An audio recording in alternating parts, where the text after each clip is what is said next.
बराइनमा रहनुहुने 90% नेपालीहरूलाई यो कुरा जानकारी होला, तर जति पनि नयाँ हुनुहुन्छ उहाँहरूको लागि मद्दत पुग्न सक्छ यो भिडियोद्वारा।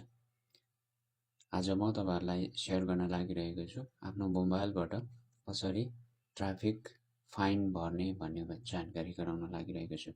सबभन्दा पहिले हाम्रो मोबाइलमा प्ले स्टोरमा गएर हामी ई ट्राफिक सर्च गर्नेछौं।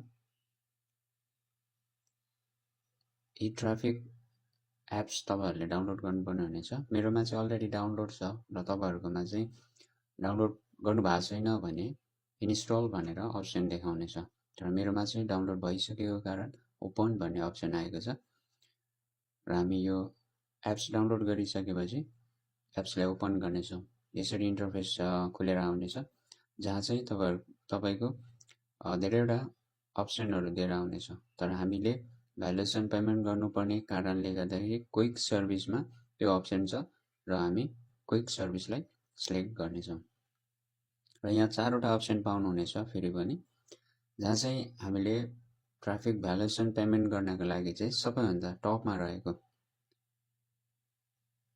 अप्सनलाई सिलेक्ट गर्नेछौं। गर्नुभएपछि यसरी खुलेर आउनेछ जहाँ चाहिँ फर्स्टमा पर्सनल नम्बर भनेर सोधिएको छ। यो पर्सनल नम्बर चाहिँ जहिले पनि तपाईहरुले आफ्नो सीपीआर नम्बर अपलोड गर्नुपर्ने हुन्छ। र तपाई जुन गाडी लिनु भएको छ, तपाईको नाममा रजिस्ट्रेसन छ, त्यो गाडीको नम्बर यहाँ अपलोड गर्नु होला र टाइप अफ भेहिकल भनेछ जहिले पनि सिलेक्ट गर्नु होला। रजिस्ट्रेसन टाइप भनेको चाहिँ तपाईको गाडी यहाँ चाहिँ रजिस्ट्रेसन चाहिँ अलग-अलग तरिकाले रजिस्ट्रेसन हुन्छ। जहाँ चाहिँ सीआर मा छ भने पीबीटी, पीएससी अनि पीयूबीटीसी, पब्लिक ट्रान्सपोर्ट ट्याक्स, यसरी अलग-अलग तरिकाले रजिस्ट्रेसन हुने भएको कारणले गर्दाखेरि तपाईको नाममा रजिस्ट्रेसन भएको चाहिँ प्राइभेटमा सिलेक्ट गर्नु होला र त्यसपछि तपाईहरुले सबमिट को अप्सनमा गएर सबमिट गर्नु होला। यो अप्सनहरु देख्नुहुनेछ, यो चाहिँ तपाईले पाउनु भएको ट्राफिक फाइन हो। यसलाई यदि तपाई डिटेल्समा हेर्न चाहनुहुन्छ भने यो टिकट नम्बर जहाँ दिएको छ, भेहिकल नम्बर जहाँ दिएको छ त्यसलाई क्लिक गर्नु होला। क्लिक गर्नुभयो भने यसरी खुलेर आउनेछ र यो भ्यालुएसन कहाँ, कसरी, कहिले पाउनु भएको भन्ने कुरा यहाँ तपाईहरुले जानकारी लिन सक्नुहुनेछ। र पेमेन्ट गर्नको लागि टिकटमा क्लिक गर्नु होला र कन्टिन्यू को अप्सन आउनेछ।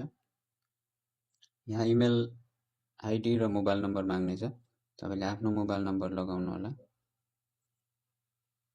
र इमेल आईडी लगाउनु होला। त्यसपछि पे को अप्सन पाउनुहुनेछ, यसलाई पे गरिदिनु होला र केही समय लाग्नेछ र यो पेमेन्ट को अप्सन यहाँनेरि खुलेर आउनेछ। तपाईहरुले कार्डबाट पेमेन्ट गर्नको लागि डेबिट कार्ड सिलेक्ट गर्नु होला र पे गर्नु होला र यहाँ कार्ड नम्बर फर्स्टमा र अनि सेकेन्डमा एक्सपायर डेट भनेको छु। तपाईको कार्ड एक्सपायर हुने डेट, मन्थ एन्ड इयर, अनि कार्ड होल्डरको नाम भनेको तपाईको कार्डमा के नाम मेन्सन गरिएको छ त्यो लगाउनु होला। त्यसपछि पिन भनेको छ, जुन तपाईले पिन कोड एटीएम मा युज गर्नुहुन्छ त्यही पिन कोडलाई यहाँ इन्टर गर्नु होला। त्यसपछि यसलाई सेभ नगर्नु होला। कुनै पनि कार्ड डिटेल्सहरु तपाईले कहिले पनि सेभ नगर्नु होला र तपाईले यो पिन कोड इन्टर गरिसकेपछि पे को अप्सनमा क्लिक गर्नु होला। पे गरेपछि तपाईको मोबाइलमा ओटीपी आउनेछ। त्यो ओटीपी नम्बरलाई बक्समा इन्टर गर्नु होला र पे गरिदिनु भएपछि तपाईको ट्राफिक भ्यालुएसन क्लियर हुनेछ। भिडियो हेरिदिनु भएकोमा तपाईहरुलाई धेरै धेरै धन्यवाद। म स्टेप बाइ स्टेप अरु पनि इन्फर्मेसन लिएर आउने छु गाडी सम्बन्धी। तपाईहरुले फलो, लाइक र तपाईहरुको नयाँ साथीहरुलाई शेयर गर्न नभुल्नु होला। धन्यवाद।